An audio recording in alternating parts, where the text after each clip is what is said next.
ఆటోమేటిక్గా తగ్గిపోతుంది. ఈ విషయం రైతులందరికీ తెలిసి వాటికి కంఫర్ట్ జోన్ ఇచ్చినట్లయితే పాల ఉత్పత్తి స్థిరంగా ఉంటుందని రైతులు ఆలోచించి చాలామంది రైతులు ఫాగర్ సిస్టమ్స్ అలాగే పాడి పశువులను ఉదయం మరియు సాయంత్రం చల్లని నీళ్లతో కడగడం వంటి మిటిగేషన్ స్ట్రాటజీ చేస్తున్నారు. సో ఈ విధంగా చేయడం వల్ల పాల ఉత్పత్తి అనేది స్థిరంగా ఉంటుంది. అలాగే డైరీ యాజమాన్యం ఏ విధంగా వేసవికాలంలో చేసుకోవాలని వీడియో ఆల్రెడీ ఛానల్లో అప్లోడ్ చేయడం జరిగింది. కుదిరితే ఆ వీడియో కూడా చూడండి, మీకు మంచి ఇన్ఫర్మేషన్ లభిస్తుంది.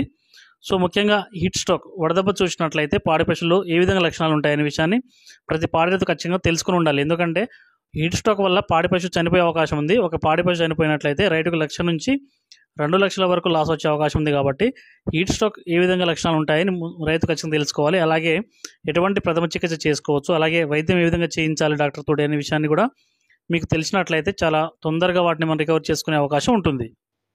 పాడి పశువు అనేది లేదా దూడలు అనేవి అధిక ఉష్ణోగ్రతతో బాధపడుతుంటాయి. 104 నుంచి 106 వరకు ఫీవర్ ఉండే అవకాశం ఉంటుంది.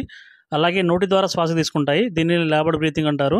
సో నోటి ద్వారా శ్వాస తీసుకున్నప్పుడు మనం వాటిని ఎక్కువ టెంపరేచర్ ఉండి నోటి ద్వారా శ్వాస తీసుకుంటున్నట్లయితే ఖచ్చితంగా మనం దాన్ని హీట్ స్ట్రోక్ కింద మనం సస్పెక్ట్ చేసుకోవచ్చు.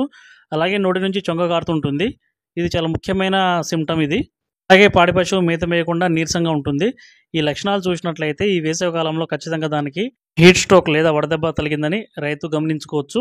సో ఈ సిమ్టమ్స్ అనేవి ప్రతి రైతు ఖచ్చితంగా తెలిసి ఉండాలి. అలాగే ముట్టె భాగం చూసినట్లయితే ఖచ్చితంగా ఎండిపోయి ఉంటుంది.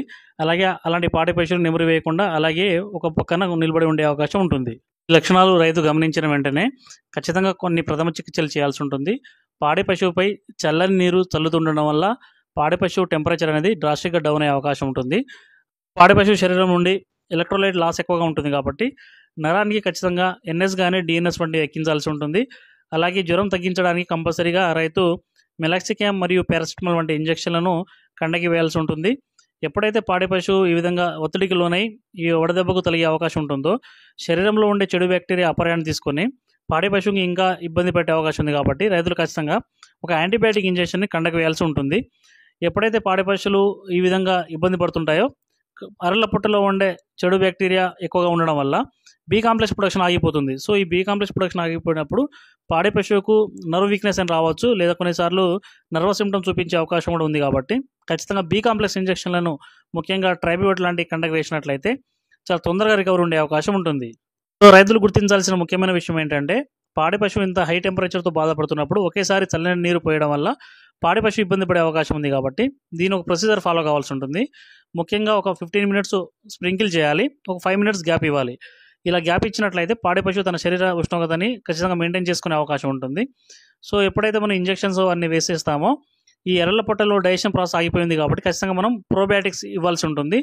దీనికోసం మనం ఈకోటాస్ బోలస్ ఇచ్చుకోవచ్చు. అలాగే రోమినోఫెస్ వంటి బోలస్లు ఇచ్చినట్లయితే పాడి పశువుకు తిరిగి డైజెషన్ ప్రాసెస్ స్టార్ట్ అయ్యే అవకాశం ఉంటుంది. వీటితో పాటు మనం హిమాలయం బతిస్తా ఇచ్చుకోవచ్చు, లేదంటే బయోవైట్ వైసీ గోల్డ్ అనే ఒక ప్రోబయాటిక్ పౌడర్ దొరుకుతుంది.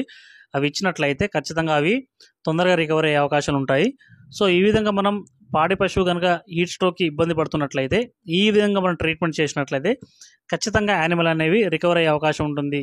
వీడియో చివరి వరకు చూసిన వారికి ఒక టిప్ ఏంటంటే ఈ వేసవికాలంలో ఎక్కువగా ప్రోటోజోల్ డిసీజ్ పాడి పశువులకు వచ్చే అవకాశం ఉంటుంది. కాబట్టి ఖచ్చితంగా డీటికింగ్ చేయించాల్సి ఉంటుంది. ముఖ్యంగా వాటిపై ఉన్న పిడుదులు గోమార్లు మనం నివారించినట్లయితే పాడి పశువులకు ప్రోటోజోల్ డిసీజ్ రాకుండా ఉండే అవకాశం ఉంటుంది.